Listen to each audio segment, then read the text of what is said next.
ओम नमस्ते सभी मित्रों को। मैं प्रवीर आप सभी को एक बार फिर से वैदिक दर्शन चैनल में स्वागत करता हूँ।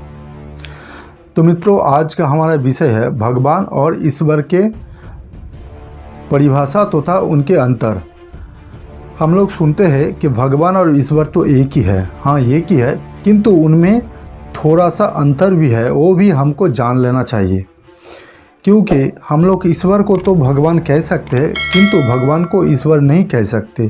वो किस लिए, इसी के लिए ही, इसी कारण ही आपको ये जानना अत्यंत आवश्यक है कि ईश्वर की परिभाषा क्या है और भगवान की परिभाषा क्या है। हम किसको ईश्वर कह सकते हैं और किसे भगवान कह सकते हैं। तो आइए शुरू करते हैं।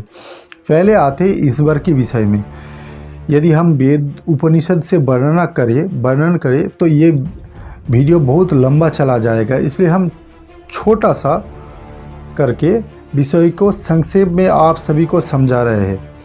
तो आइए पहले देखते हैं योग दर्शन पर।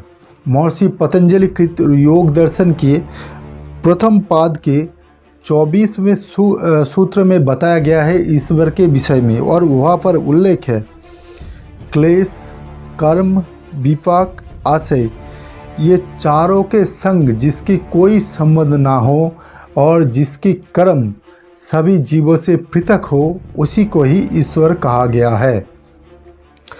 अब इससे ईश्वर की 4 गुण के विषय में हम बात कर सकते हैं। जैसे कि प्रथम, ईश्वर क्लेश का अर्थ है अविद्या, अस्मिता, राग, देश एवं अभिनिवेश। इन 5 से मुक्त है ईश्वर, अर्थात इन 5 को क्या कहा गया है? क्लेश। यदि आप क्लेश के विषय में, इन 5 क्लेश के विषय में अधिक जानना चाहते हैं तो आप लोग कृपया योग दर्शन पढ़ें। तो इन सब से ईश्वर मुक्त है। दूसरा, वे कर्म से मुक्त है, अर्थात शुभ कर्म, अशुभ कर्म या फिर मिश्रित कर्म से वो मुक्त है, अर्थात वो किसी भी कर्म में लिप्त नहीं होते। तृतीय, वे विपाक से मुक्त है। विपाक अर्थात कर्म फल से। कर्म की कोई फल ईश्वर को बंधन में नहीं डाल सकता है, इसका अर्थ यही है। अब चौथा है वे आशय से मुक्त है। आशय का अर्थ है कर्म फल से उत्पन्न होने वाला सुख दुख या संस्कार से वो मुक्त है। तो इन चारों को मिलाकर ईश्वर की संज्ञा हो गई, अर्थात परिभाषा हो गई। अर्थात ईश्वर ना तो किसी कर्म में संलग्न है, ईश्वर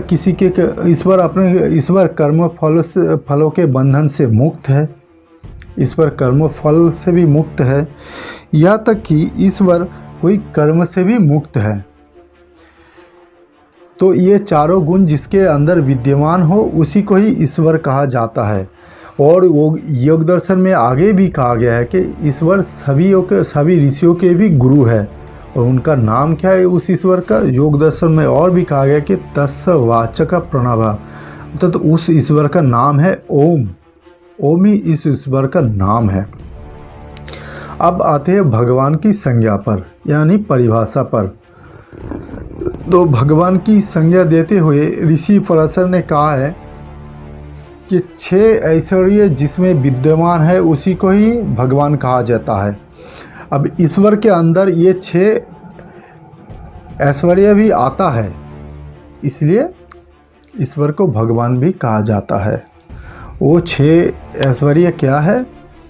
ऐश्वर्य, वीर्य, यश, श्री, ज्ञान और वैराग्य।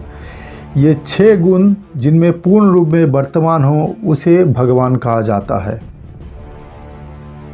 तो मित्रों, ये 6 गुण जिसके अंदर हो वो भगवान कहने योग्य है।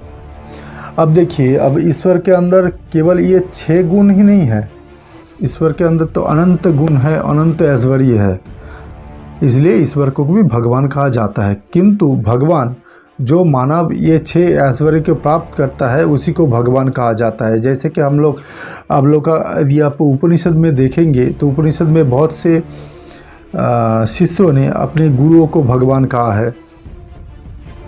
वैसे ही बहुत से लोग भगवान की उपाधि को प्राप्त कर सकता है इसी 6 ऐश्वर्य को प्राप्त करके। इसलिए ईश्वर को तो भगवान कहा जा सकता है, किंतु भगवान को ईश्वर नहीं कहा जा सकता।